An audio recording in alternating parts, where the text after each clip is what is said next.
All right, let's try this once more. We just restarted the broadcast. Apparently some people are having technical difficulties. If you can hear me and see slides, please ping in chat.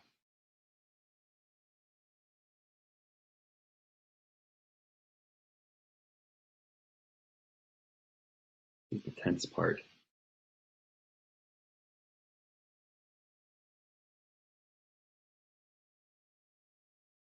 Not seeing anything yet. It does seem like there's a bit of a lag. Okay, I have some people confirming now that, that yes, you can see. Okay, cool. I'm going to get started. I'm going to hope that this one works. If we have any other technical difficulties, we'll let you know. I'm also new to this platform. So let's dive in. I'm Abe Gong. My background is in data science and data engineering. I've done both tech-first companies like Jawbone and more like classical enterprise companies like Aspire Health more recently. A lot of my work has been around healthcare and kind of human-centric, human-scale data. And not that it's the centerpiece here, but I care a lot about the ethical use of data and just thinking about the impact of data on society. That's me. The reason I'm here today is because I'm one of the core contributors on Great Expectations, which is the leading package for data quality. So my goal in this presentation is to share some of what we're seeing from the Great Expectations community and talk together about best practices, patterns that are working, and then speculate a little bit on the future of where DataOps and data quality goes, because that's what Unleashed is all about. Quick side note, Superconductive is the company behind Great Expectations, and we're hiring, looking for great software engineers and a bunch of other roles. So if you're interested, I'll give you contact information later, but we'd love to hear from you. Quick agenda for today. I'm going to give a brief outline of Great Expectations because we're tackling data quality in a specific way that I think is resonating with the community. I can give you some evidence of that. And then show, kind of using that as a jumping off point, talk about how deployment patterns for data quality are starting to mature. So we're starting to see interesting, consistent, reusable patterns. And I'm going to give at least a high level, start at least a high level conversation in that direction. After that, I'll come back and talk about workflow and how data quality and data ops are fitting together. And for my money, I think that's a really interesting point for discussion.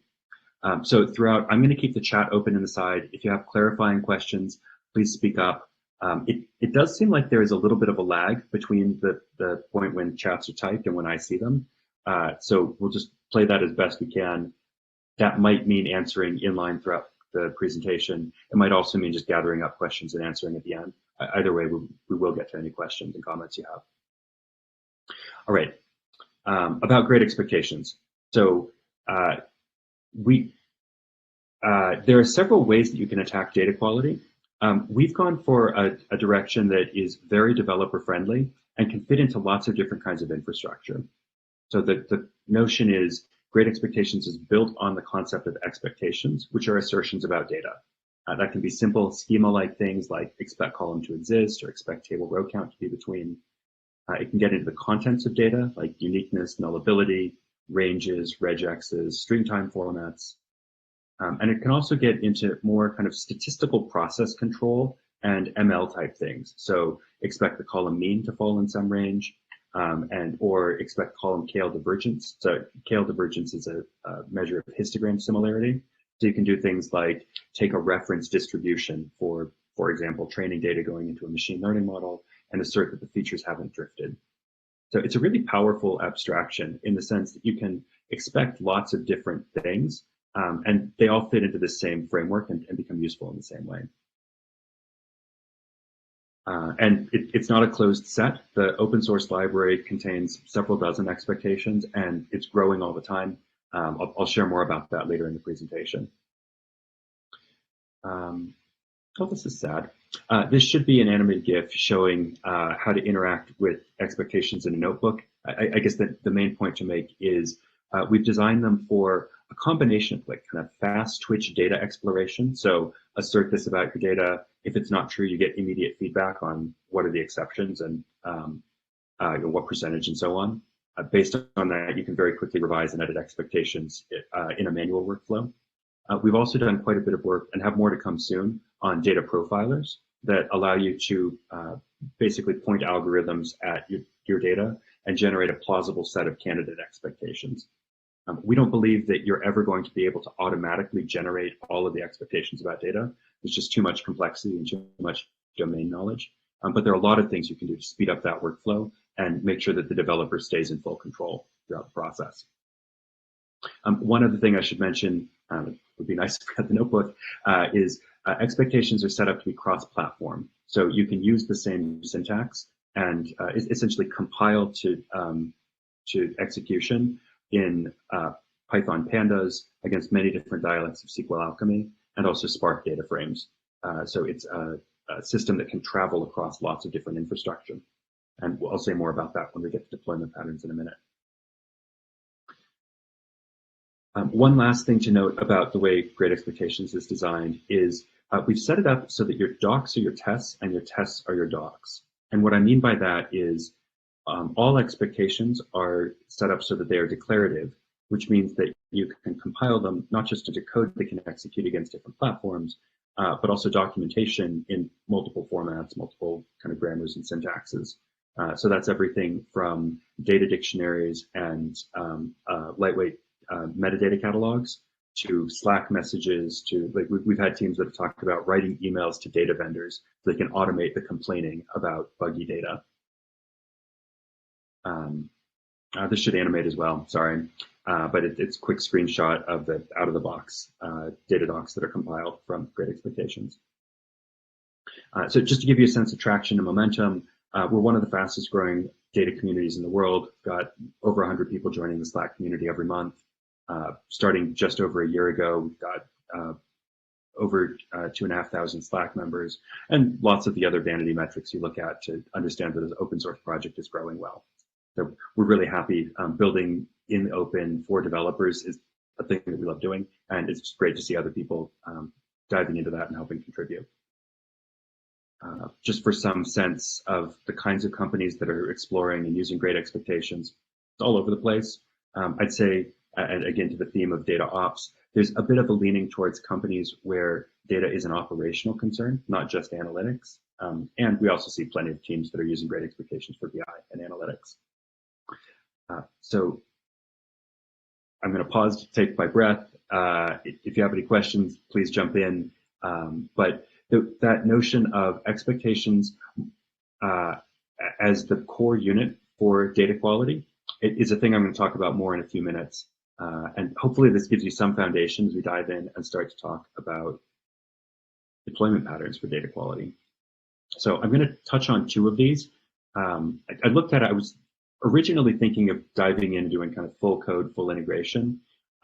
Given time, I don't think we can go all the way there. So I'm going to stick at the high level diagram level, which I mean, for me as an engineer is a little bit unsatisfying. If you have questions, please speak up.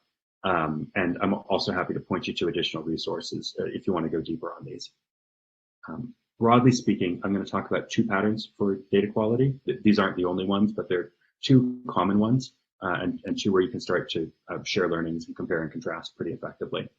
One is data warehouses, the other is machine learning ops.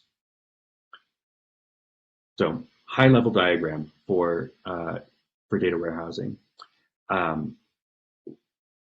We've got a pattern from the team at Netflix that they've internally called the WAP pattern, which is write, audit, publish, which we think is great. They've barely talked about it in public, which I think is a shame because I think it's a pattern that should be used more often.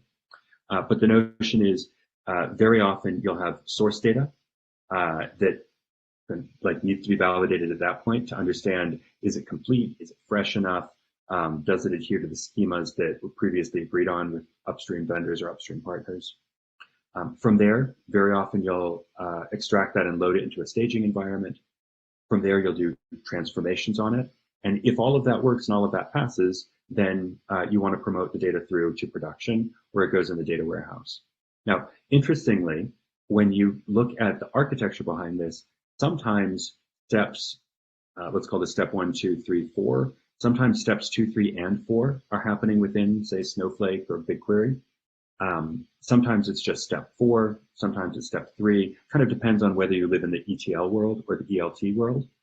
Either way, the notion that you want gates and checks on your data as it goes through, that's pretty common. And you want to be able to support all of those. Another question that comes up here a lot of the time is what tools and what systems do you use? I'll talk about that more in a bit, but we're starting to see an emerging stack where you have a tool that you're using for your business logic and transformation, separate tools that you'll use for extraction and staging, and then very often scheduling or metadata management around that. I'll talk more about that in a few minutes, but it's really interesting to see all of the different tools that are emerging and how they kind of carve up the space differently. From our perspective as a data quality tool, what we're saying is we need to integrate basically everywhere because data quality is a concern basically everywhere. And so we're setting up our system to be able to do that. I'm going to definitely play nice and with a very broad cross-section ecosystem. Okay, like I said, if you're an engineer, this is probably a little unsatisfying, but I'm happy to go deeper in Q&A. And hopefully this notion of a WAP pattern and the idea that you want gates at several points, I hope there's enough kind of suggestive information here to think through architecture.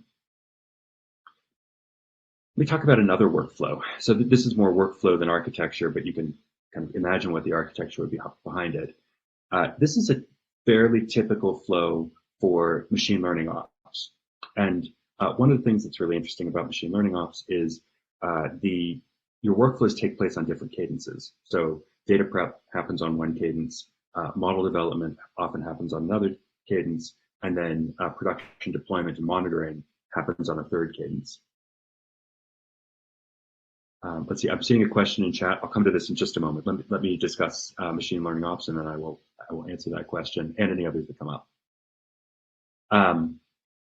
So in order to serve that, similar to what we saw before, there's several different points in this workflow where you would typically want to put in validation checks. So one is data ingestion, and you'll see that very often, like these seams between teams where team A produces data and team B consumes data. Very often that's a point where you want data validation, just because it's in many ways the simplest way for those teams to stay on the same page. And I'll talk more about this in a few minutes. Data cleaning, similar thing. We like to dismiss data cleaning in the data world, but I think it's no secret that that's where a lot of the work is. And frankly, that's where a lot of the complexity and business logic is. So for whatever reason, the world of data science has grown up in a way that really lionizes AI and machine learning and the algorithm. But in many ways, like those are the things that are more commodity. When you look at what needs to be built out, the specific domain logic for each individual model or each individual business, a lot of it lives here in data cleaning. So because there's a lot of business logic there, you often want to have a thick layer for validation there as well. Feature engineering, similar thing. And then coming out of features that go into your models, you often want to validate the model output, just because that's the last point of contact before it goes to the end user.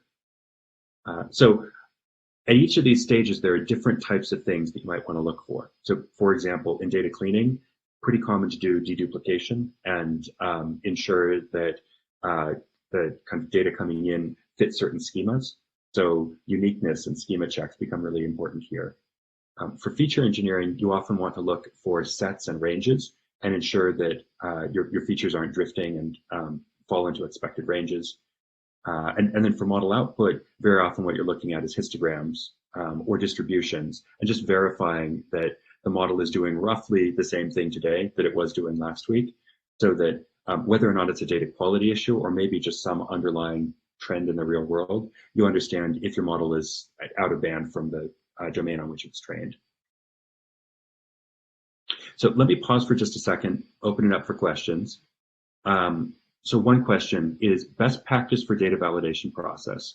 Should it be a parallel process or part of the ETL ingestion workflow? And I think this question was asked a couple slides ago here. The short answer is we see both in the Great Expectations community. So we see, and we've given them names. One, the first one as a parallel process, we'd usually call data at rest. And the notion there is you push data all the way through until it's essentially published and complete, and then you validate it there. The second pattern is what we typically call data in motion. So you're actually putting checks into your Airflow or your Spark DAG. Again, there are pros and cons on both sides. We tend to see teams starting with the first, so validating data once it's been moved in. Of course, the problem there is if there's bad data, it's already flowed downstream and possibly caused problems elsewhere. But there are a lot of data teams that only have read access to those systems, or for compute reasons, just have trouble enforcing compute gates all the way up. So often it's easier to deploy checks against data at rest. But over time, we tend to see this shift left where teams start putting in more and more checks earlier in the process so that they can catch problems before they propagate. Second question, how do you adjust expectations to account for data drift? There are actually a bunch of different ways, and the right answer depends very much on context. In some cases, what you want to do is just put fixed bounds in and assert that you haven't drifted outside those bounds. And the reason that you want to do that is if you have a static model that's trained on certain data, if the range of data that's being modeled later on or predicted upon later on deviates strongly from where it was trained, that's probably a trigger to go back and re-examine some of the assumptions that went into the original model. On the other hand, we do see teams where they're adjusting for seasonality, or they have a fairly simple case is an upward trend in the data, and they want to assert that you haven't had too big of a change since last time. In Great Expectations, we have a notion of evaluation parameters, which essentially lets you put in not fixed values, but variables pulled from previous evaluation into expectations. And that allows you to account for things like trends and drifts and seasonality.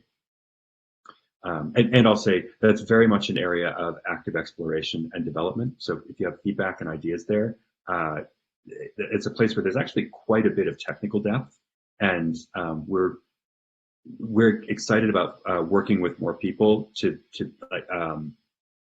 well, I'll say more on this later, but to essentially develop a common language for describing and thinking about those problems. All right, one more question from Q&A. How could be a design pattern for some code to include the validation process? Would it be like some traditional software test folder and assertions? That's a great question. So again, we see multiple patterns here. The one that I think is most common is to store expectations like test fixtures and metadata, and then apply them kind of like monitoring rules. We do see teams that are using expectations to test the code itself, but because most of these systems, you deploy the code once and then the code doesn't change very much, the data changes frequently, like every hour, every day, or every new batch. We think it's very important to make sure that you're testing changes in the data, not just changes in the code, because that's where you're more likely to encounter like bugs and issues and just unexpected things. In terms of storage, you can put them right in source control, and we've set up Great Expectations, so that's pretty easy to do. If you are using these test fixtures more like metadata and collaborating on them with other people outside the team, it can often be useful to actually put them in a store, more like a model store, a feature store, so that other people can collaborate on them and edit them together. Okay, hope that answers questions. We'll do another round at the end. Let me move forward and just talk about a handful of trends that I'm seeing coming out of the data quality and DataOps movement. And again, I'm interested in everybody's feedback. I think we have an interesting and unusual position in the Great Expectations community, just because we see so many use cases coming together here. So one trend, unlike observability and monitoring in the software engineering world, data quality faces out from engineering. And what I mean by that is if you look at tests or observability or those tools and how they're used by software teams, in general, the only teams that really dive into the logs or really dive into the tests are the teams who are, people working on the product itself right now. It's very rare to see external stakeholders really diving into tests or really diving into really diving into observability platforms. In the data world, exactly the opposite is true. I mean, what we see is there are lots of other stakeholders. We tend to lump them together under this heading of domain experts, but those could be operational folks. They could be people in finance and accounting who are very data heavy, but mostly use spreadsheets and are less likely to use code. But there are all of these collaborative workflows that must involve other people who aren't code writers. So the way we like to say it is data quality is an external facing function, not an internal facing function. And that's different from software. It's a place where DataOps is just going to be fundamentally different from DevOps, for example. I've got my slides slightly out of order. Let me skip through. The way we like to think of it is DataOps is really made of two skill sets coming together. One is repeatability, which is the kind of software engineering skill set, and then the other is domain expertise. And when you think about all businesses becoming data businesses, the work of doing that, like the work of translating the specific domain knowledge and business logic of any given company into repeatable data processes, is right in the middle of that Venn diagram. Okay, second trend, because you have this rich collaboration between coders and non-coders all collaborating around data, over time, what we see is that every organization's data quality layer starts to become a rich shared language, a language that by definition has to cross team boundaries. And just to give you some sense of what that looks like, I want to go through and just review some community contributions to the language of expectations. So recently we've seen contributions of things like expect column values, number of decimal places to equal. So like how many decimal points are there in this column? Other things, column values to match an XML schema or to be EDTF parsable. So these things are kind of like more engineering concerns, although you can see how the first one might be an accounting concern. Expect column values to be US zip code within radius of given zip code. That one feels very operational to me. We're saying, okay, we have a column that contains zip codes. Are they close to reference points? Like, is this people who live close to Starbucks? Or I actually need to go back and see who contributed this. But you can see how this is more of an operational concern. Expect columns to match Benford's law. So we're doing some fraud detection here, probably. And then some internet security things. Expect column values to be secure passwords. It's interesting to think about how you define secure here and various services you could call out to verify that. Expect column values to be non-bot user agents. So this is just kind of a grab bag. I actually picked these up last night, recent contributions to the library. But the thing that I want to point out is a lot of all of these very much pertain to data quality. Not all of them are what we would think of as engineering concerns. And we see this as indicative of this notion of expectations growing to be a rich shared language between all the stakeholders who need to collaborate around data.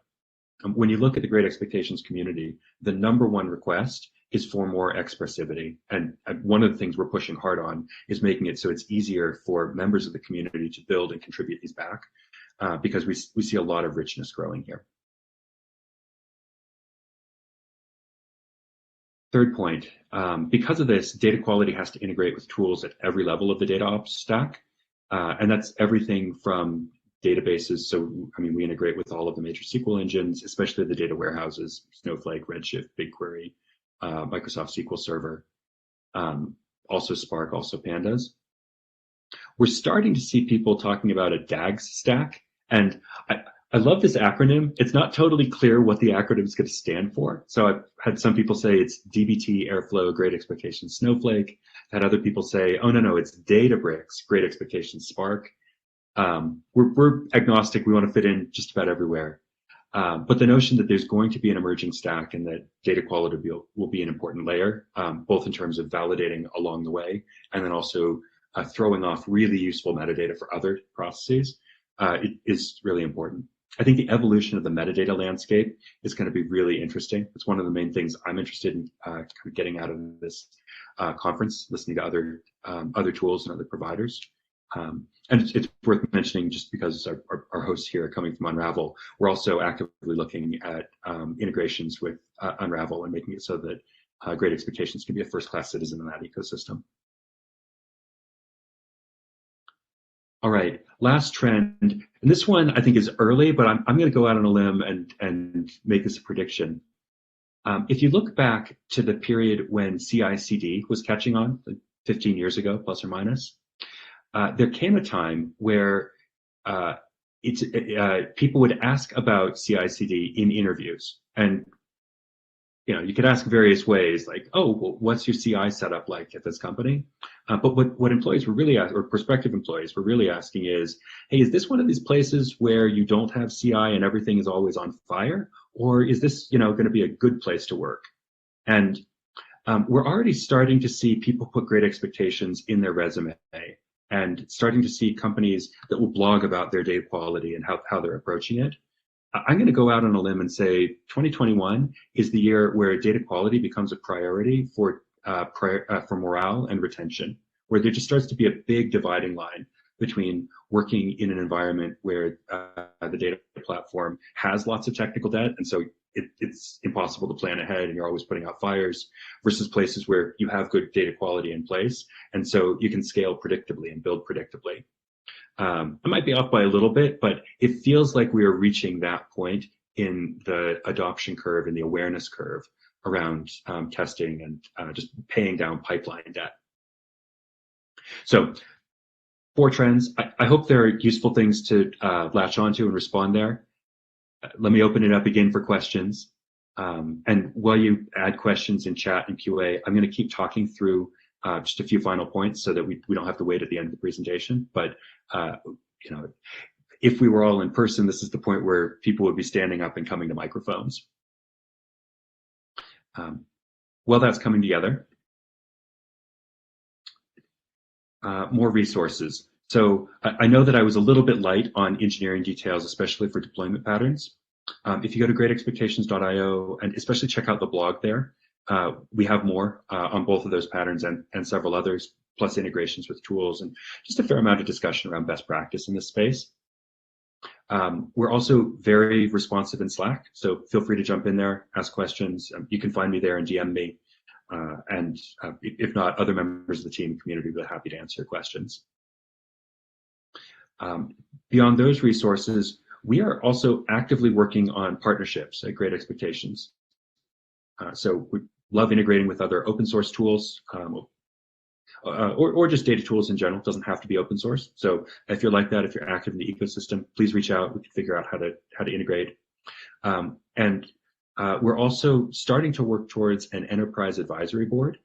So if you're coming from a company where data quality is a major concern and you'd like to collaborate and help shape where Great Expectations goes, also please reach out to me.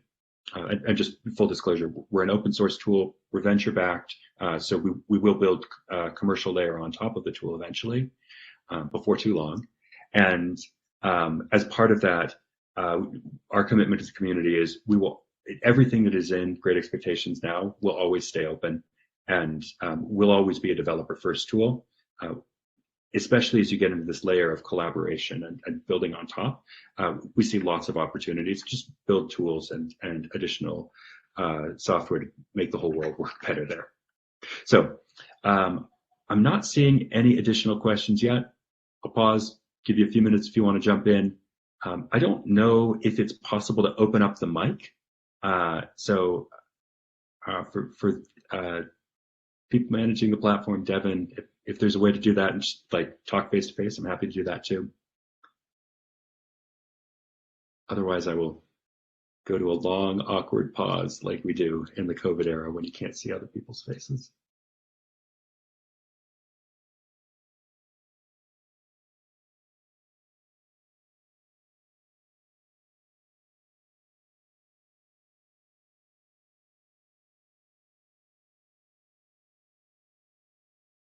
Okay, I think that's long enough. You have ways you can reach me. I hope to hear from you. Thanks for coming, and yeah, it's been a pleasure speaking.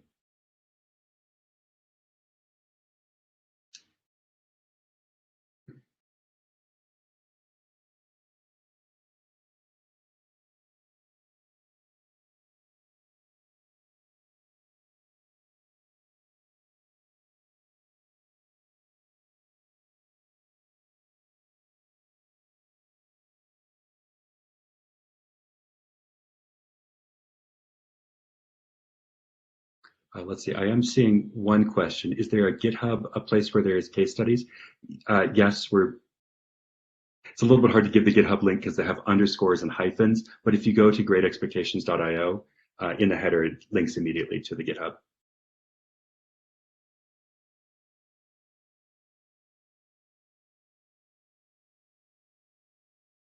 Cool. Thanks, everybody. You know where to reach me. Hope to see you soon.